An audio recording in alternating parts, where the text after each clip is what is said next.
Hola, en este video vamos a revisar el análisis de componentes principales de los datos del Banco Suizo, de los billetes del Banco Suizo. Aquí, como comentamos en clase, vamos a ignorar el hecho de que hay algunos billetes falsos y otros verdaderos, que otros sí son legales. Porque el análisis de componentes principales es una técnica de aprendizaje no supervisado. Empezamos, como lo vimos en clase, analizando los supuestos. Uno de los supuestos es que hay cierto nivel de correlación entre las variables. Entonces esto lo hicimos utilizando, vimos que había varias formas de hacerlo, y lo estoy haciendo con la función ggcorplot, que toma como argumento la matriz de correlaciones de las variables, que en este caso son nada más 6 variables. HC order igual a true quiere decir que me pongo las variables que tienen correlaciones altas entre ellas, que las ponga juntas. Y el white, eso no importa, es nada más para la orilla, digamos, de la gráfica. Entonces aquí vemos los números, las correlaciones que tienen cada una de las variables con las demás. Y esta es una forma gráfica de desplegar las matrices, la matriz de correlaciones. Como ven, no hay ninguna sola variable que tenga correlación muy pequeñita con absolutamente todas las demás variables, que es uno de los criterios que tenemos que se deben de cumplir para aplicar análisis de componentes principales. Debe haber cierto grado de correlación entre las variables. Ya vimos también que podemos checar, además de ver las correlaciones entre los diferentes pares de variables, que los tenemos acá, podemos ver cómo se ve la distribución, la gráfica de dispersión de las variables. Una vez que vimos que sí esto sucede, con los datos de los billetes del Swiss Bank, no es necesario reescalar los datos porque las dimensiones están más o menos en las mismas unidades. Lo primero que hicimos aquí es calcular los componentes principales con la función primcomp. SBNX es la matriz que tiene los valores de las 6 variables para las n observaciones que tenemos. En este caso, acuérdense que tenemos 6 variables en los datos. Como tenemos 6 variables, vamos a tener 6 eigenvalores también y 6 eigenvectores. En esta tabla estamos viendo los diferentes eigenvalores y la varianza que cada eigenvalor está representando de los datos y la varianza acumulada. Entonces, el primer eigenvalor me representa el 66.7% de la variabilidad. El segundo me representa el 20.81% y los dos primeros me representan el 87.56% de la variabilidad. Quiere decir que en dos componentes principales ya tengo capturada gran parte de la variabilidad que tengo en los datos. Un tercer componente solamente me agrega un 5% más a la variabilidad explicada, llevándome a 92.98% de variabilidad. Pero dependiendo del tipo de análisis que queramos hacer después con estos datos, probablemente con los primeros dos componentes sea suficiente. Si un eigenvalor es mayor que 1, eso indica que el componente correspondiente explica más variabilidad que una sola de las variables. ¿Sí? Entonces, por ejemplo, aquí el primer eigenvalor es 2.98, es mayor que 1. Quiere decir que este primer componente sí me está explicando más variabilidad que cualquiera otra de las variables originales. En el segundo componente, el eigenvalor es 0.93. Ahí, eso lo que me está diciendo ya es que este componente me está explicando menos variabilidad que una variable, muy cercano a lo que me explica una variable, pero menos que eso. Una de las reglas que algunos softwares utilizan por default para seleccionar el número de componentes principales es utilizar los componentes principales cuyo eigenvalor sea mayor que 1. ¿Sí? Entonces, si fuera ese el criterio, nos quedaríamos con el primero. Aquí, como podemos ver, los primeros dos me explican el 87.6% y el segundo tiene un eigenvalor muy cercano a 1. Ya los demás tienen valores muy pequeñitos, ¿sí? Entonces quiere decir que me están explicando muchísimo menos que una sola variable de las variables originales. Ahora, el criterio para seleccionar, como les decía, en algunos softwares es estándar que se seleccionan los que son mayor que 1, o podemos elegir como criterio el hecho de que el porcentaje explicado, el porcentaje acumulado explicado sea cuando menos, digamos, vamos a suponer que el criterio fuera que el porcentaje explicado fuera cuando menos el 85%, pues entonces nos quedaríamos con estos dos, con los primeros dos componentes, que ya me explican cuando menos el 85%. Entonces, ese es un posible criterio.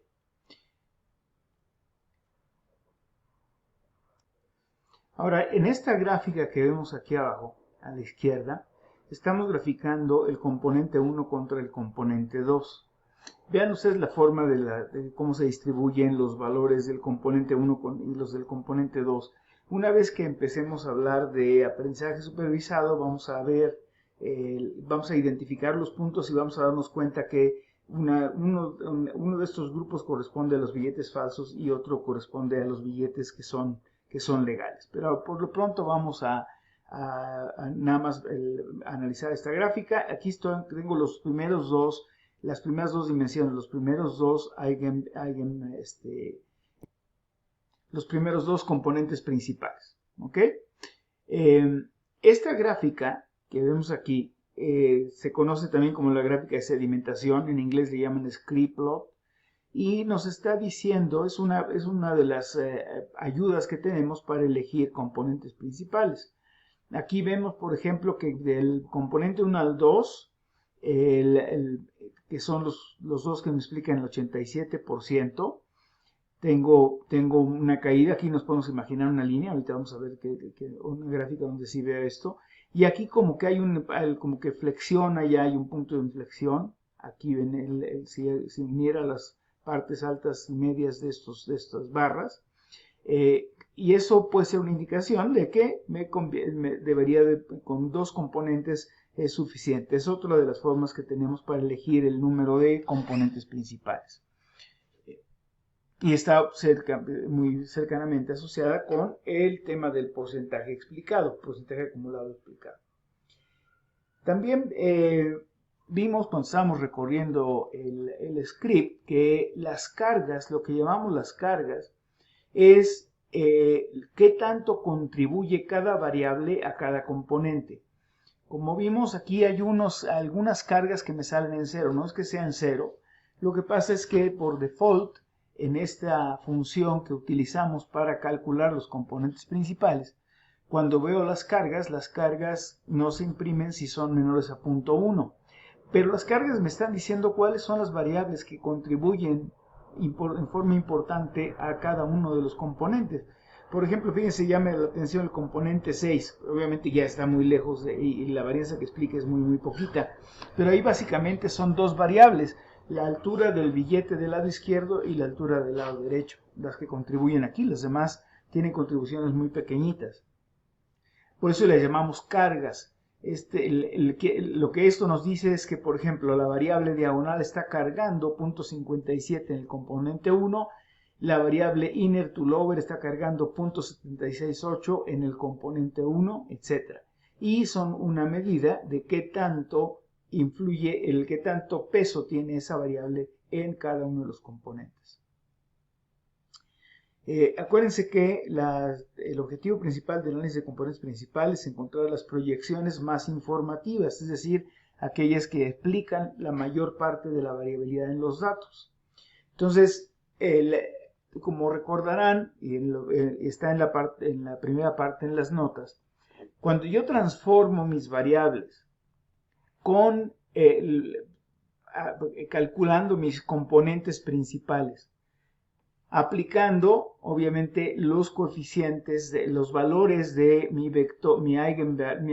los eigenvectores, si yo veo los primeros dos componentes, ignorando los valores menores a 0.1, que son los que no imprimo aquí, lo que no imprime aquí el software, yo puedo ver que el primer componente es menos 0.112 por la variable x2, que es la altura del lado izquierdo, menos 0.139 por la variable x3, que es la altura del lado derecho, menos 0.768 por la variable x4, que es el inner to lower, menos 0.202 en el que multiplica a inner to upper, y más 0.579 por la diagonal, por la medición de la diagonal. Y el segundo componente solamente involucra a x4, que es el inner to lower, e involucra a x5, que es el inner to upper, y a x6, que es la diagonal. Esos serían mis dos componentes principales. Entonces, si voy a trabajar con los componentes principales y voy a definir que nada más voy a trabajar con los dos primeros, estos y1 y y2 van a representar mis nuevas variables. Las nuevas variables que son mis componentes principales. Así. De nuevo aquí están las definiciones. x1 es la longitud, x2 es la left height, etc. Esto corresponde con estos valores, estos nombres de las variables que tenemos aquí arriba. ¿De acuerdo? Ahora vamos a notar qué influye, qué está sucediendo con cada componente.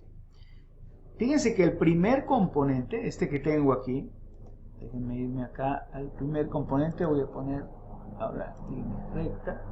El primer componente es esencialmente la diferencia entre el marco inferior y la diagonal. Fíjense, la diagonal tiene coeficiente 0.579 y el marco inferior tiene coeficiente menos 0.768. Entonces el primer componente es básicamente la diferencia entre este y este, porque los otros son mucho más chiquititos. Y el segundo componente es esencialmente la diferencia entre el marco superior y la suma del marco inferior y la diagonal. ¿Sí? Entonces tengo aquí el marco superior y su diferencia con la suma de lo que sería el x4, que es el x4 es el marco inferior, y la diagonal, que es la x6. Entonces, eso puede ayudar a dar cierta interpretación a los componentes principales.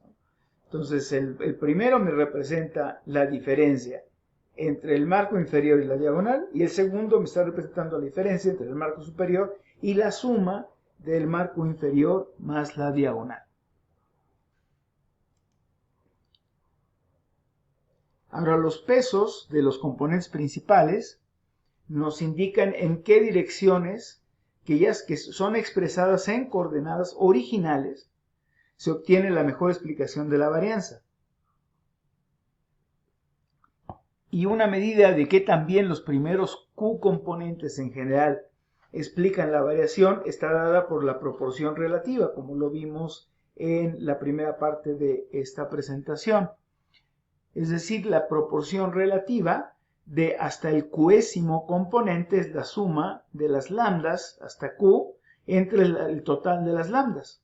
Es decir, es la suma de las varianzas que explica el primer componente, el segundo hasta el qésimo, entre el total de la suma de las varianzas, que son los porcentajes que habíamos visto. El primero, los primeros dos, que así sería Q igual a 2, sería la suma de las varianzas del 1 y del 2, que es la varianza que me explica 66.75 más 20.81, y es el 87.56%. Porque estoy dividiendo entre el total. Y esta es la misma gráfica que vimos hace ratito, pero aquí me dibujan unas líneas que me unen los puntos superiores de cada una de estas barras, y aquí podemos ver que el criterio de esta gráfica, de la gráfica de sedimentación, sería donde encuentre un punto de inflexión. Aquí entonces me quedaría con dos componentes principales, ¿sí? Habrá quien diga que sería mejor con 3 porque de aquí en adelante ya se ve muy plano. También es válido. O sea, hasta cierto punto la elección del número de componentes principales es subjetiva. Pero recuerden que el principal objetivo de este análisis es reducción de dimensionalidad. Entonces, si reduzco de 6 a 3, pues a lo mejor no es la misma ganancia que si reduzco de 6 a 2. ¿Sí? A 2 componentes principales de 6 variables iniciales. Ahora, la covarianza entre el vector de componentes principales y, acuérdense que y ya son mis variables transformadas, y es decir, son mis componentes principales. Entonces, la covarianza entre el vector del componente principal y el vector original x va a ser la covarianza entre x y eso es el valor esperado de x por y transpuesta menos el producto, ¿va? Es como en el caso univariado. Es el valor esperado del producto menos el producto de los valores esperados. Es el valor esperado de x por y transpuesta menos el valor esperado de x por el valor esperado de y transpuesta, dado que la esperanza de y es igual a 0. Si se acuerdan, como calculamos y, es transformando primero, centrando la matriz de observaciones originales x, restando la media. Entonces, ¿esto qué me da? Esto me da el valor esperado de x por x transpuesta gamma, donde acuérdense que gamma es la matriz que tiene los vectores de los eigenvectores, menos mu por mu transpuesta gamma, y eso es la varianza de x por gamma. Pero acuérdense que habíamos definido a la varianza de x como sigma. Entonces, esto es sigma por gamma. Pero también habíamos visto, por la descomposición espectral de sigma, que sigma es igual a gamma delta, gamma lambda gamma transpuesta, donde esta matriz de en medio es una matriz diagonal que tiene los eigenvalores de la matriz X original.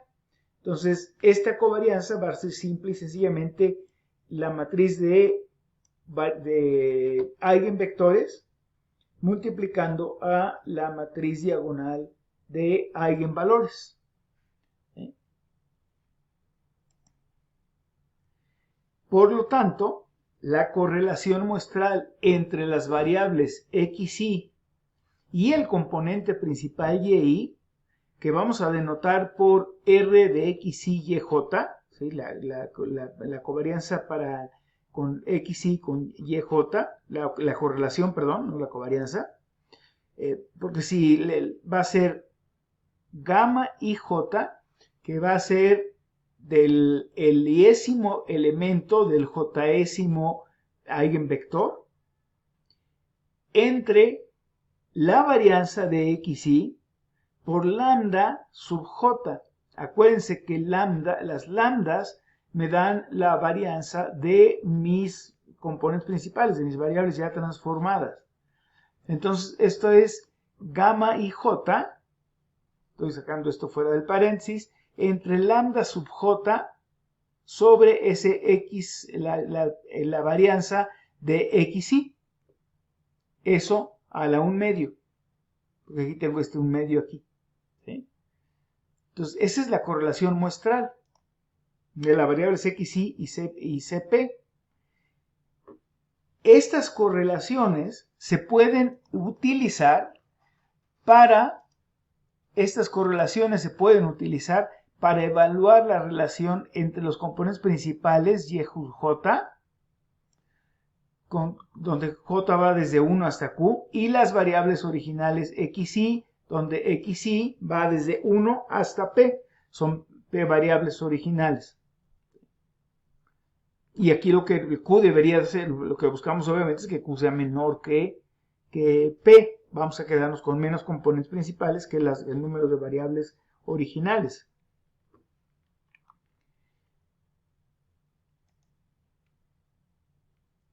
Ahora, la suma de estas R's, las correlaciones muestrales de xy con yj, si yo las elevo al cuadrado, estas correlaciones muestrales elevadas al cuadrado.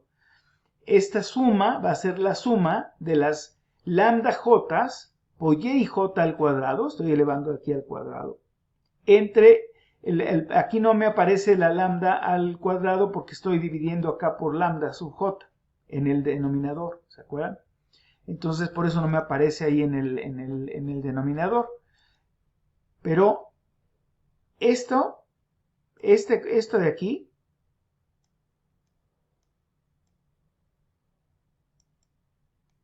me está diciendo que la suma de cuadrados de las correlaciones entre XY y YJ es la varianza entre XY y XJ entre la varianza de XY y XJ, porque esta de acá arriba del numerador es la varianza.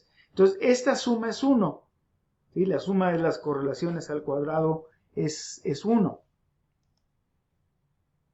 Por lo que este valor, RXY puede verse como la proporción de varianza de XY que se explica por el jésimo componente principal.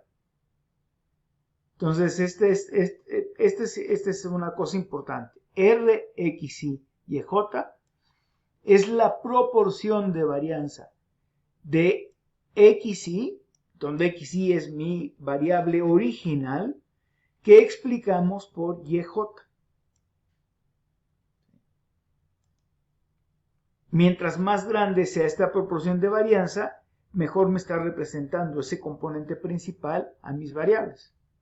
Entonces, si denotamos por θ y j el ángulo entre las dos variables, acuérdense que x, y j son vectores.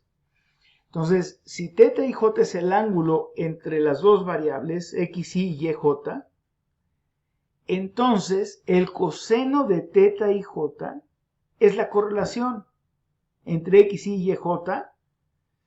Esta es una medida de la calidad de la representación de la variable xy en yj. Cuando lo vimos en el script de R, vimos que uno de los resultados que obtenemos es el coseno. El coseno es el coseno precisamente entre xy y yj. Y habíamos dicho que ese coseno nos está representando la calidad de representación de la variable xy en el jésimo componente. Precisamente por esta relación que existe, porque RXY es la proporción de varianza de XY que explicada por YJ, y ese RXY es el coseno de θ y j, que es el ángulo entre el vector XY y el vector XJ. Esta es la gráfica que vimos en clase de las correlaciones. Aquí estamos graficando las correlaciones entre los componentes principales y las variables originales. Recuerden, la correlación entre una variable y un componente principal la estamos utilizando como la coordenada de la variable en el componente principal. Las observaciones se representan por sus proyecciones. También es importante. Las observaciones se representan por sus proyecciones, mientras que las variables se representan por sus correlaciones. Las variables se representan por sus correlaciones. Vimos también, y lo comentamos, que cuando tengo cientos de observaciones no es práctico estar analizando gráficamente las observaciones, pero para las variables sí es muy útil ver la representación gráfica de las correlaciones, porque esas correlaciones nos están midiendo la calidad de la representación.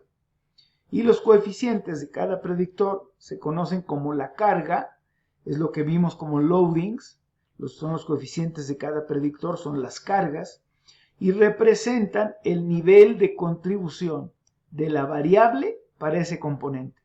Entonces, esos coeficientes que vimos hace dos láminas, esos coeficientes me están representando el nivel de contribución de la variable para ese componente. Entonces me voy a regresar tantito regresarme acá. Teníamos estas ecuaciones. Entonces, estos coeficientes que tengo aquí me están representando eso. Por eso se conocen también como las cargas. Ahora, estas son otras dos representaciones. Aquí estamos graficando las variables contra los primeros dos componentes por su calidad. La calidad representada por el coseno al cuadrado. Fíjense que el coseno es la correlación y me mide la calidad. Estamos elevándolo al cuadrado y mi escala me está diciendo el valor que toma el coseno y ese es el color de la línea. Las que están alejadas del origen son las variables que más impactan en los diferentes componentes. Componente principal 1 y componente principal 2. Y esta es otra forma de graficar la contribución de las variables a los diferentes componentes principales. Entonces, por ejemplo, el componente principal 1, las variables que más contribuyen son el inner to lower y la diagonal, que ya lo vimos son los coeficientes. ¿Se acuerdan que los coeficientes representaban la diferencia entre la diagonal y el inner to lower? Mientras que para el segundo componente principal, para la segunda dimensión, era la diferencia entre el inner to upper y estos dos, y la suma de estos dos, del inner to lower y la diagonal. Aquí, como pueden ver aquí, los valores asociados varían, son según el color que está dibujado aquí. Mientras más oscuro sea el azul, más alto es el valor. Entonces ahí podemos ver qué variables contribuyen y cuáles son las que más contribuyen. Otra forma de graficar las contribuciones de las variables a cada dimensión es esta. Se grafica en el eje de las Y's las contribuciones en porcentaje y contra cada una de las variables, para cada una de las variables. Entonces, inner to lower contribuye en casi un 60% para el primer componente, contribuye en ser por alrededor del 50% para el segundo componente, etc. Esta línea roja que ven ustedes punteada, esta línea roja representa lo que sería la contribución si fuera al azar, es decir, si todas contribuyeran más o menos lo mismo, se esperaría que todas anduvieran por aquí, la contribución. O sea, aquí claramente se ve cuáles son las dos variables que contribuyen a la dimensión 1 o al componente principal 1, y aquí están las contribuciones al componente principal 2, que son tres variables, las mismas tres que ya vimos en la gráfica anterior, ¿sí? El inner to upper, inner to lower y la diagonal. Es como son las que más contribuyen al segundo componente. Entonces, lo que les decía de la línea punteada es la contribución promedio esperada si dicha contribución fuera uniforme. Como tenemos 6 variables, la contribución esperada sería un sexto, que es el 16.66% que anda aquí, ¿sí? Y acá anda por acá arriba, 16.6%. Entonces, las contribuciones de las variables para explicar la variabilidad en un componente dado se expresan como porcentajes, y las variables que están correlacionadas con el componente 1 y el 2 son las más importantes para explicar la variabilidad en el conjunto de datos. Es decir, las variables diagonal, que coincide en tanto para la dimensión 2 como para la dimensión 1. El inner to lower, que también está en las dos, y el inner to upper no aparece aquí en la izquierda, pero sí aparece aquí. Entonces, esas tres variables son las que más importantes para explicar la variabilidad en el conjunto completo de datos. Las variables que no están correlacionadas con ningún componente principal o correlacionadas con las últimas dimensiones, es decir, la dimensión 4, 5, 6, son las variables con poca contribución y podríamos en todo caso removerlas para simplificar el análisis.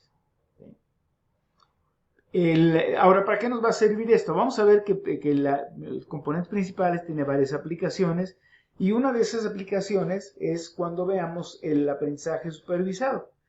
porque habrá casos en los que nos ayuden a lograr un mejor modelo para clasificar o para predecir una respuesta de esos componentes principales.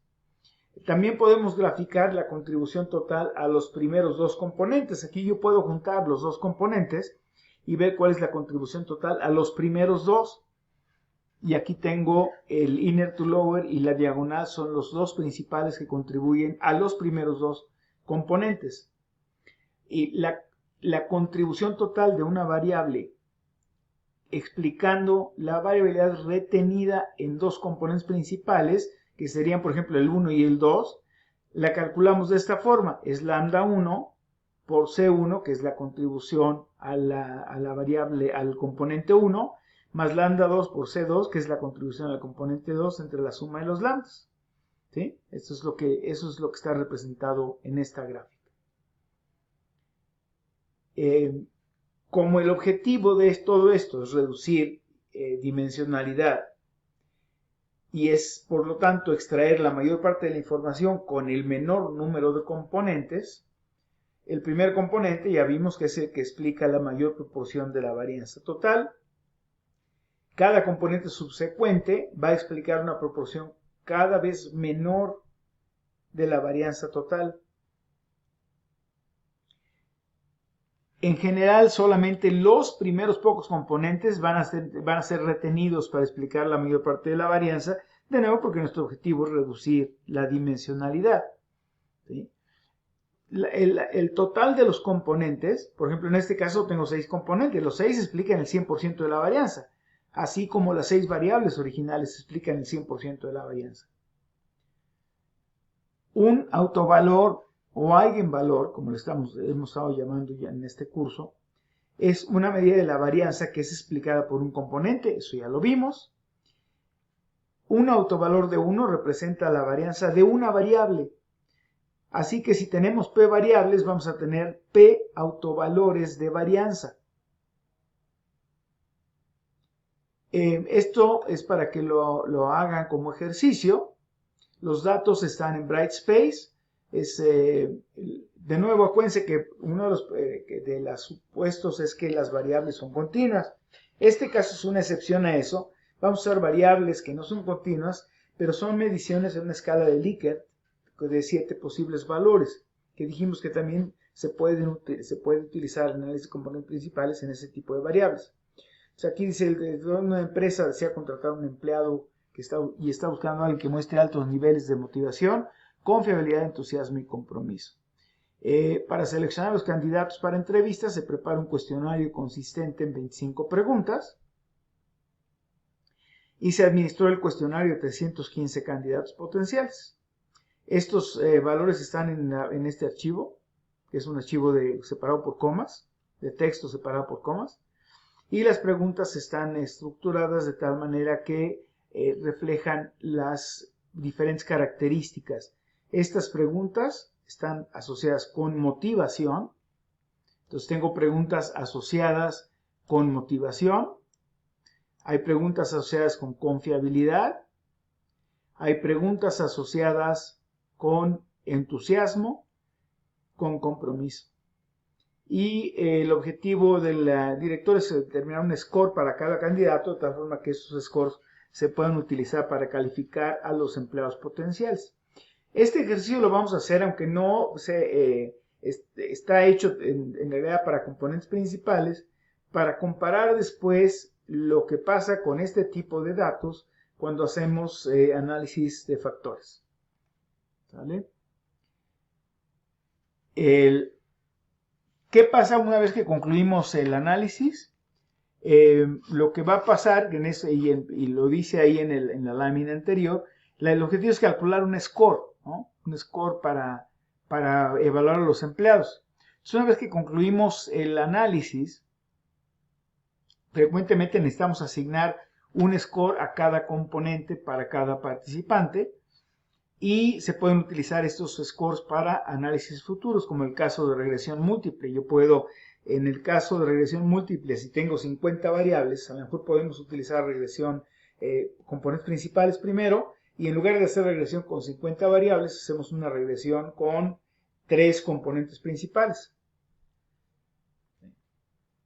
Entonces, tenemos dos métodos que se usan comúnmente para reflejar las variables que están asociadas con cada uno de los componentes, los scores y los scores de los componentes y los scores basados en componentes. De esto vamos a hablar un poquito más cuando veamos aplicaciones de ACP en los temas de aprendizaje supervisado. Pero eso es básicamente el tema de análisis de componentes principales, que es cuyo objetivo es únicamente reducir dimensionalidad.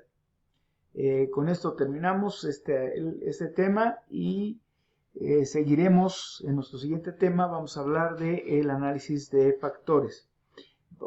Claramente vamos a hacer en clase un par de ejercicios más de análisis de componentes principales. Muchas gracias.